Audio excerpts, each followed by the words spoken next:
ಕೋಲಾರ ಜಿಲ್ಲೆಯಲ್ಲಿ ಅರಣ್ಯ ಪ್ರದೇಶವನ್ನು ಕಾಡ್ಗಿಚ್ಚಿನಿಂದ ರಕ್ಷಿಸಲು ಜಿಲ್ಲಾ ಅರಣ್ಯ ಇಲಾಖೆಯು ಬೆಂಕಿ ರೇಖೆ ನಿರ್ಮಾಣದಂತಹ ವೈಜ್ಞಾನಿಕ ಕ್ರಮಗಳಿಗೆ ಮುಂದಾಗಿದೆ. ಜಿಲ್ಲೆಯಲ್ಲಿ ಅರಣ್ಯ ಪ್ರಮಾಣ ಕೇವಲ 4% ಬೇಸಿಗೆಯ ಬಿಸಿಲಿಗೆ ಒಣಗುತ್ತಿರುವ ಅರಣ್ಯವನ್ನು ಸಂರಕ್ಷಿಸಲು ಯೋಜಿಸಲಾಗಿದೆ.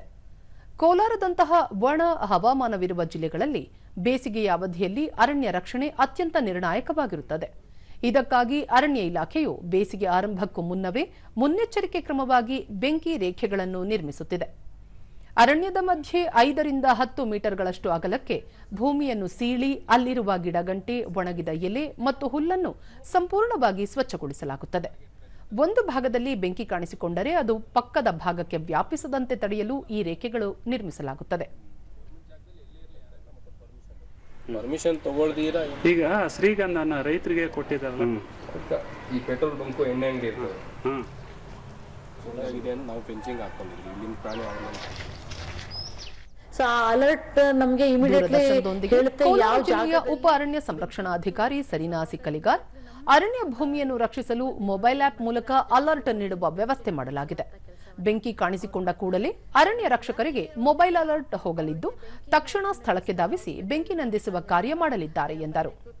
ಮತ್ತೆ ಅವ್ರಿಗೆ ಬೇಕಾಗಿರುವಂಥ ಜಾಕೆಟ್ಸ್ಗಳು, ಟಾರ್ಚ್ಗಳು, ಮತ್ತೆ ಫೈರ್ ಮ್ಯಾನೇಜ್ ಮಾಡುವಂತಹ ಎಲ್ಲ ಎಕ್ವಿಪ್ಮೆಂಟ್ಸ್ನ, ಮತ್ತೆ ವೀಡ್ ಕಟ್ಟರ್ಸ್ನ, ಮತ್ತೆ ಎಲ್ಲಾನು ನಾವು ಅವ್ರಿಗೂ ಸಹ ಅವರ ರಕ್ಷಣೆಯೂ ಸಹ ಇಂಪಾರ್ಟೆಂಟ್ ನಮಗೆ. ಅವ್ರಿಗೂ ಕೂಡ ನಾವು ನಮ್ಮ ಇಲಾಖೆ ವತಿಯಿಂದ ಅವ್ರಿಗೆ ಎಲ್ಲ ಸವಲತ್ತನ್ನು ನಾವು ಕೊಟ್ಟಿದ್ದೀವಿ. ಅರಣ್ಯ ಪ್ರದೇಶ ಕೋಲಾರ ಜಿಲ್ಲೆ ಹೊಂದಿದೆ. ಗಸ್ತು ಅರಣ್ಯ ಪಾಲಕ ನಾಗೇಂದ್ರ ಶಿಗರಗಂಟಿ ಸಿಬ್ಬಂದಿಯ ಕಾರ್ಯವೈಖರಿ ಮತ್ತು ಪ್ರದೇಶದ ಮೇಲೆ ನಿಗಾ ಇಡಲು ಈ ಗಸ್ತು ಮಾಡಲಾಗುತ್ತಿದೆ.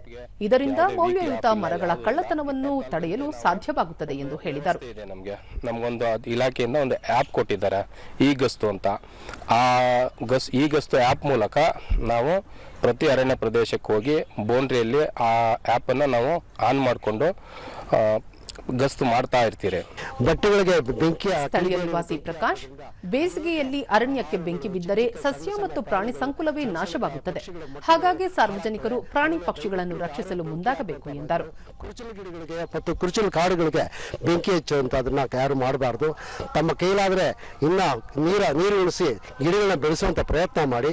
ಆಮೇಲೆ ಪ್ರಾಣಿ ಪಕ್ಷಿಗಳನ್ನ ಉಳಿಸುವಂತ ನಾವು ಮಾನವೀಯತೆ ದೃಷ್ಟಿಯಿಂದ ತಮ್ಮ ಮನೆಗಳ ಮೇಲೆ ಕನಿಷ್ಠ ಪಕ್ಷ ಒಂದು ಚಿಕ್ಕ ಬಟ್ಟಲಲ್ಲಿ ನೀರಿಟ್ರೆ ಅವಕ್ಕೆ ಪ್ರಾಣ ಉಳಿಸ್ಕೊಳ್ಳುವಂತ ಕೆಲಸ ಆಗುತ್ತೆ. ಇವತ್ತು ಹುಲ್ಲು ಚೆನ್ನಾಗಿ ಸ್ಥಳೀಯ ನಿವಾಸಿ ತ್ಯಾಗರಾಜ್, ಕುರಿಗಾಹಿಗಳು ಹೊಸ ಹುಲ್ಲು ಬರುತ್ತದೆ ಎಂಬ ಆಸೆಯಿಂದ ಬೆಂಕಿ ಹಚ್ಚುವುದು ತಪ್ಪು ಕಲ್ಪನೆ ಎಂದರು.